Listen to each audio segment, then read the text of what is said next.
যাচ্ছি, যেখানে লড়াইয়ে আপনারা ডাকবেন আপনাদের পাশে আছি। কারণ গ্রাম বাংলার মানুষ চোখের জল ফেলবে আর মমতা বন্দ্যোপাধ্যায়ের সৈনিক হিসেবে আমি বসে বসে দেখব, সেটা কিন্তু হবে না। জঙ্গলমহল যেভাবে শান্ত হয়েছে, খেজুরের মাঠেও সেভাবে শান্ত হবে।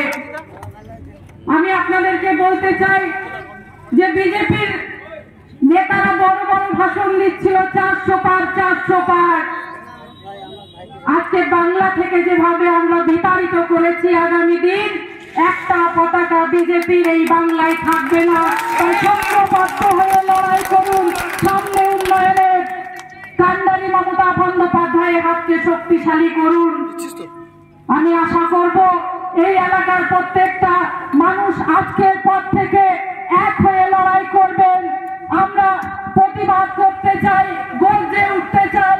পশ্চিমবঙ্গের মানুষ এক ছাদের তলায় উন্নয়নকে সাথে নিয়ে এগিয়ে যাবে এবং যারা আমাদের এখানে এইভাবে অন্যায় অত্যাচার করবে তার বিরুদ্ধে গর্জে উঠবো আমরা।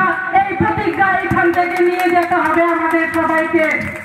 আমি সবার কাছে অনুরোধ করব, আজকের দিনে বেশি বক্তব্য রাখবো না, শুধু এইটুকু বার্তা দিতেই এসছি। আমাদের নেত্রী মমতা বন্দ্যোপাধ্যায়ের সৈনিক হিসেবে, অভিষেক বন্দ্যোপাধ্যায়ের সৈনিক হিসেবে, তৃণমূল কংগ্রেসের সৈনিক হিসেবে খেজুরির প্রত্যেকটা মানুষের পাশে আছি। বাংলাকে আমরা যেভাবে উন্নয়নকে এগিয়ে নিয়ে এই এলাকাকে শান্ত করেছি, খেজুরিকেও শান্ত করব। আর কোন মানুষকে কানতে দেব না। বিজেপির নেতারা আপনারা মনে রাখবেন, এইটা বাংলা, এইটা গুজরাট নয়। এই এলাকার নেত্রীর নাম মমতা বন্দ্যোপাধ্যায়। তিনি কিন্তু জানেন মানুষকে কি করে শান্ত করতে হয়।